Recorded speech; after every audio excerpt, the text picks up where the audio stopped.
From the Fidelity Bank Foundation studio, PBS Kansas presents One-on-One with Victor Hogstrom. This is where talented and accomplished Kansans come to discuss their successes, their failures, and lessons learned along the way. This week's guest is an accomplished historian and authority on Kansas art and culture. He is a teacher, a journalist, a musician, and the author of many articles and books. His latest is titled Wichita Blues, Music in the African American Community. Join me for a half hour of conversation and music with one of the true Renaissance men of our time, Wichita's very own Pat O'Connor, right now, One-on-One.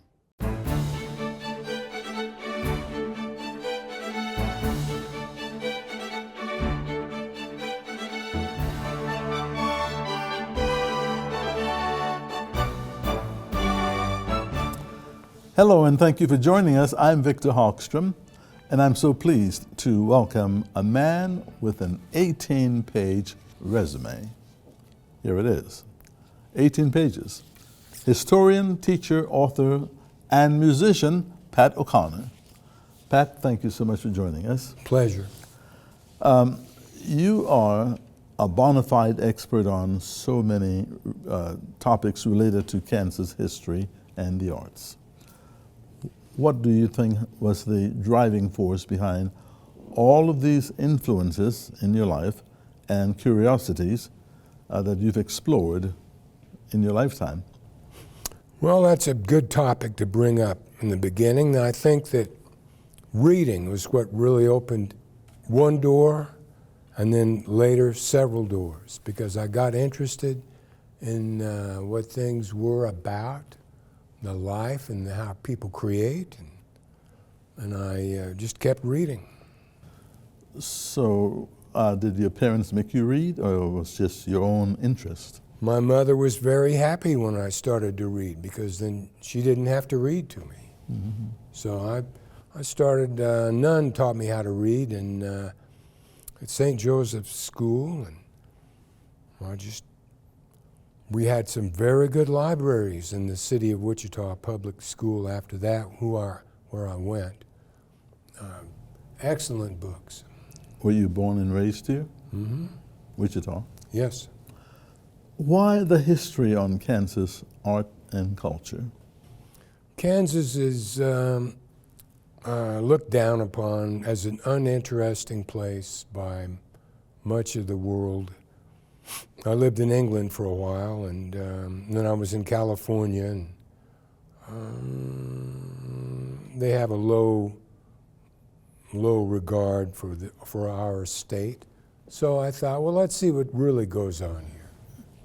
Why the low regard? What do you think is the reason for that? Bad publicity, bad press. There's not a lot that gets reported about Kansas. I mean, people love to make fun of places, and Kansas is one of them. At least it used to be. And you're trying to make a difference? Well, I do what I can. Or help make a difference. Help make a difference. There are a lot of good people here, and I try to get their story. So tell us about your growing up days, your childhood in Wichita. You were born here, back there in just the other day, 1948. Mm-hmm. So tell us about those childhood days. Well, I went to 9 different schools in Wichita. We moved around a lot. So I was the new kid a lot, and that helped. It helps you adjust to a situation. And I got to learn about different cultures. You know, mostly we were on the west side, and then one time in the south side. But Father enjoyed the west side. He used to build homes, or have homes built, and then he wanted another home. So I was a kid, I moved along. So you're saying you moved from one home to the other all the time? Mm-hmm. That your father built? He had built. Wow. So what were your influences and ambitions as you grew up and as you matured? Well, television played a big part in that, along with reading, because there it was. The story was coming at you visually, and the programs were well produced. There was a lot of kid TV for kids, and then good comedy, good clean entertainment, and it was in black and white. I mean, it was a lot simpler. The times were simpler. The television writing was better, I think. That's my impression. So as you pursued all of your ambitions, what were the challenges or the roadblocks thrown at you? Basically, my biggest challenge is lack of talent. Yeah. You have a lack of talent? Yes, that has dogged me throughout my life. I mean, it sounds funny, but so I wanted to overcome that, and that's why I did what I did and kept at it. You have to keep at it. I found out that don't say no to yourself. Let others tell you no. You know, that's their job. So when you say you had a lack of talent, what did you mean? Well, I mean that I had to overcome that. I mean, you couldn't do what? What did you want to do that you succeed. I couldn't succeed. At all? Well, I did if I persevered, but initially I had to persevere. Initially, I had bad luck. Bad luck. What were your biggest missed opportunities? Well, let's see. There are so many. How long does this program last? I mean, come on. 30 minutes. Okay, 30 minutes. Well, I'll cut it down. And you have to perform 2 songs for us. Oh, yeah, that's right. Yeah. I wanted to be a novelist. I wanted to write novels because that's what I read. I read novels back in the 60s.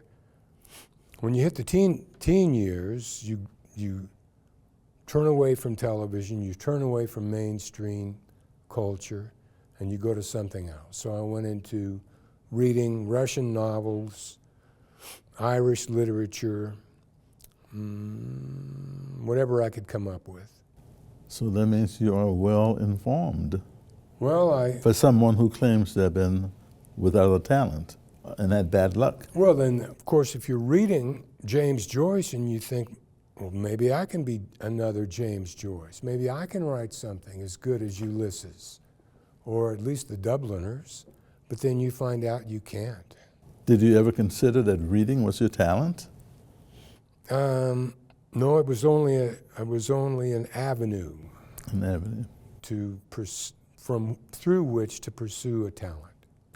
So what did you end up with as a talent, you would say? I eventually cobbled together a few things. I can't be a concert pianist, but I can play blues piano. Passably. And although being a musician is a young man's game or a young woman's game, because your hands wear out, or you're not as good as you used to be. And then in writing, I couldn't write a novel, but I could do academic writing. I could write papers for journals about things I was interested in, like witchcraft, English witchcraft, historical pamphlets that they had back in the 1500s, stuff like that. So today, what would you say then, Pat, is the word that best describes you? Depending on the day, I would say most lately benevolent. Oh. That's what I'm shooting for. Okay, that's not bad. That's good. But all of your interests that you developed did not pay the bills for you. No. You got a real job. Yes, You I became, you worked for the post office. Mm-hmm. Tell us about that. Well, I was in San Francisco in 1967, and I saw a hippie delivering mail. And of course, at the time, he would have been, for 90 days, they don't give you a uniform. They just give you a hat, and so that's who he was. He just had a hat. And I thought, this is something I could do, because there was nothing else that really interested me. So I took the test and eventually was hired in Wichita in '73, which saved the day. So you were in San Francisco and hired in Wichita, you're saying? Yeah, I came back to Wichita. Okay. I was there. That's where I discovered what I wanted to do. I discovered my vocation. Did you enjoy it? Oh, yeah. I had a very good route by the university. Just south of the university, I delivered Wilner's mail. Wilner Auditorium he's the namesake. I delivered Jay Hunter's mail, who was a very important elder in the Native American community. They lived up there. And a lot of students were up there. It was very interesting. I had that route for 13 years. You just wrote a book called Wichita Blues, but prior to this book that you just wrote, what have been some of the highlights of your writing career? Well, let's see. I wrote about blues for academic journals, beginning in the '90s, when there was a great deal of interest, a resurgence of interest in the blues from the '60s. There was a resurgence in the '60s, and then 30 years later. So, and then I wrote about whatever I was interested in, like fairy tales. I wrote about that because there was a movement at the time to clean up nursery rhymes, actually, not fairy tales. And I thought, that's crazy. I mean, let's keep it original. It's historical. And then I just wrote about things, which vaudeville, I wrote about that. I was interested. So you're talking about a lot of very important things, which means that you were highly experienced, educated? Reading. Well, It's all through reading? I went back to school. I was in school in the '60s, and I have a theory about that. I think when you're young, you want to continue playing like when you were a child. Play was important, and then if you're a young adult, you still want to play. So university was not, I didn't apply myself. They applied me to get out. So I got out, and then I came back in the '80s. I went back and got a degree In what? in communication, Oh, wow. print medium, Print. media at the time, but that's gone by the way. Okay, so Pat, you also taught school. You became a musician, an author, a postman, and a teacher. Tell us about the teaching career. Well, I was interested in the blues, and then I had a chance to teach a course on the blues through anthropology at Wichita State. Anthropology. Yeah, those are the people who, and I never had an anthropology course, but they were interested. And I taught a course on the blues and also the 1960s. You are also a musician, as I've already mentioned, a fascinating history of Wichita's African American blues tradition that you've written, and this book we'll talk about later. But you are going to now perform for us blues. I will be glad to. All right, so why don't you do that? And we have a beautiful baby grand piano. Yes, you do.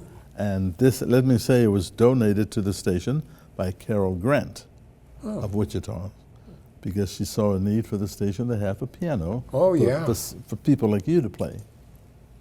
Got to have a piano, and it's a baby grand. Yes. So, take it away. I will. I went down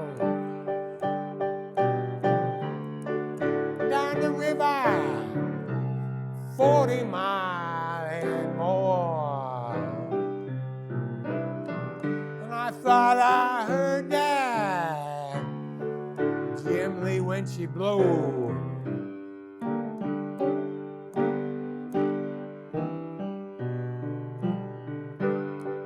That old Jim Lee backing up and down,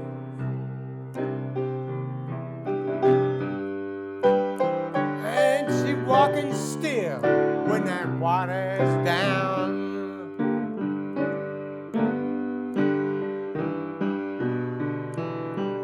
Old Jim Lee, she blows like she never been before. She blows just like my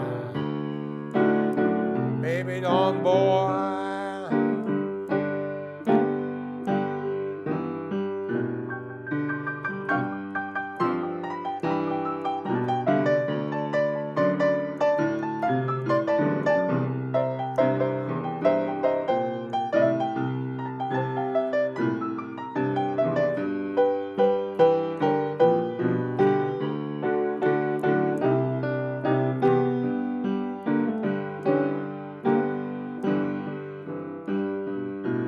I'm a poor boy,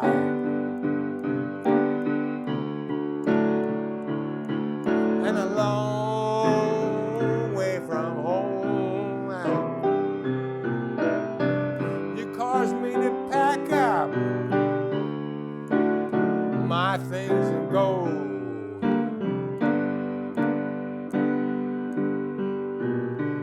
Now if you don't want me,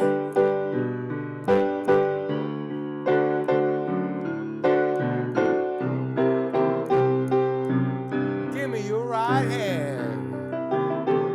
I find a woman quick as you can a man.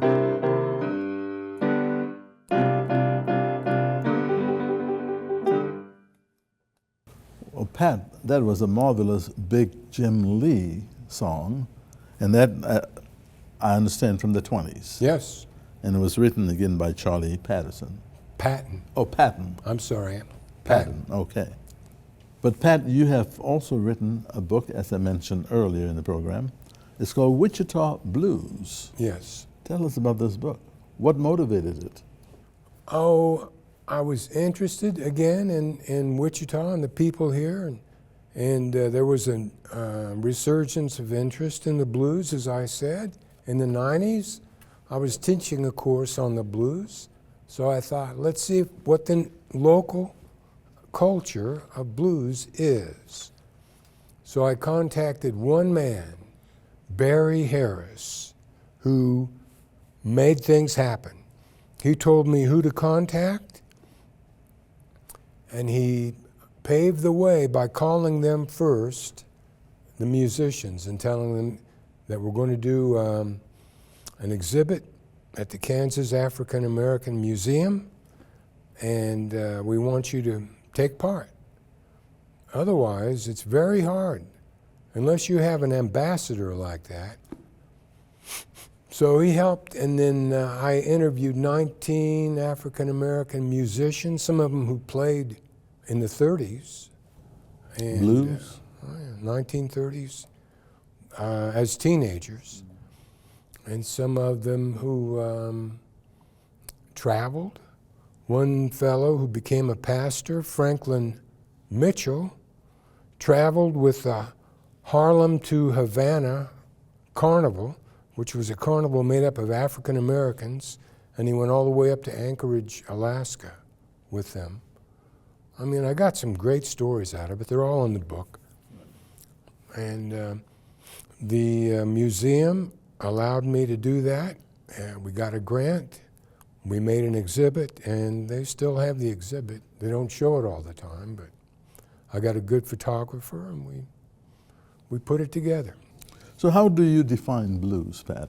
Boy, that's a question for the ages.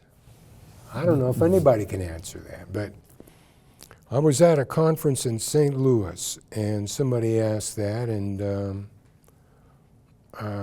the answer was, blues is a feeling. I've also thought of blues as telling a story. Mm-hmm. Is that You're how you see it? quite right, yes. Okay. It tells a story. It brings you in. It's cathartic. It helps people shed their troubles, or at least feel like their troubles are shared. So what would you say has been the impact that blues music has had on African Americans here in Kansas? Well, basically, they don't want to think about it. I mean, they've moved on from the blues. Even in the 50s, the blues was out of date. But you're still playing it.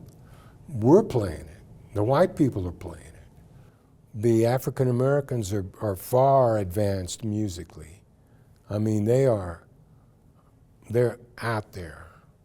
So Pat, you're also an expert on the beat generation and its influence in Wichita. First, tell us, what's the beat generation?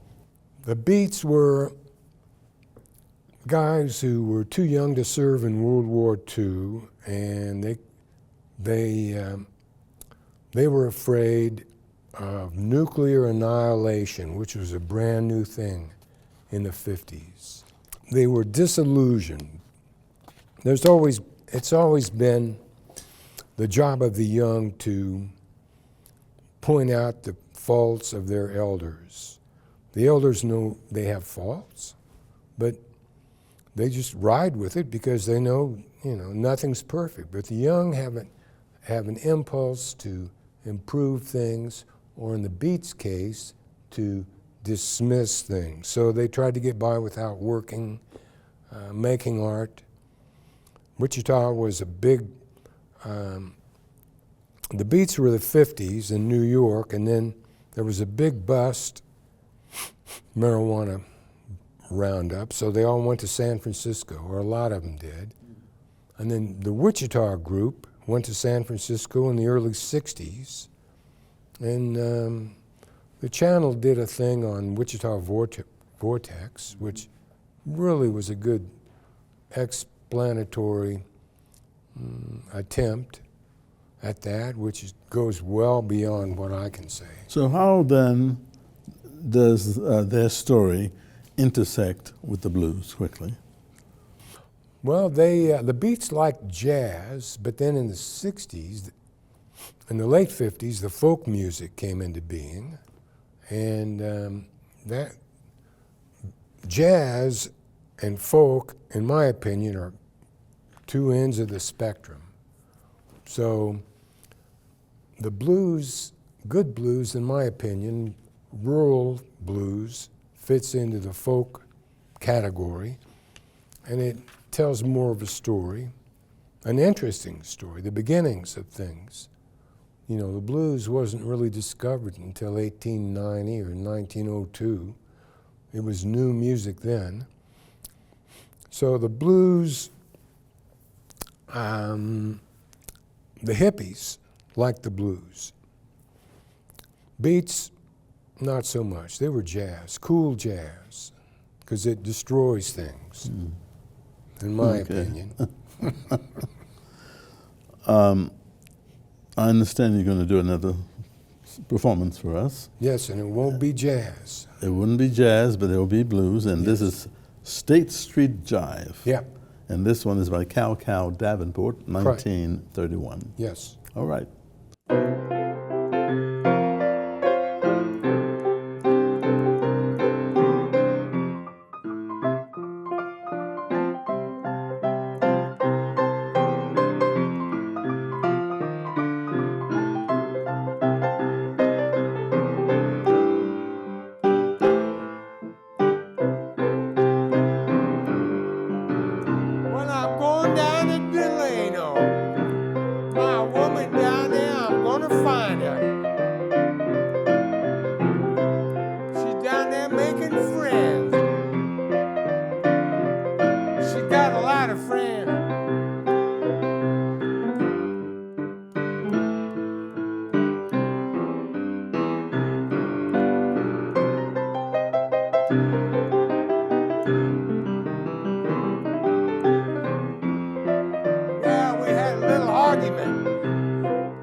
County Dairy Queen.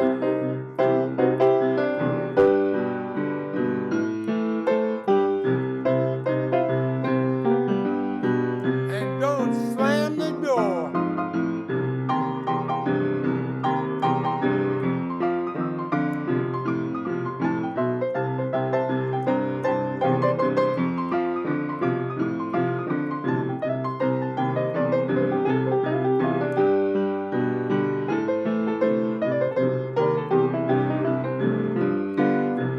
That's right, you're feeling better.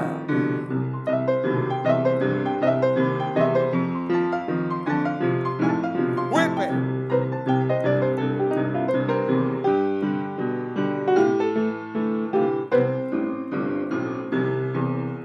Nickel cone. Musician, author, scholar, and teacher Pat O'Connor, thank you so much for Thank sharing you. this moment with us. And I want to thank you for joining us on this edition of One on One. It's one-on-one at kpts.org. That's if you have a question or comment. I'm Victor Hogstrom. Be well, and I'll see you again soon.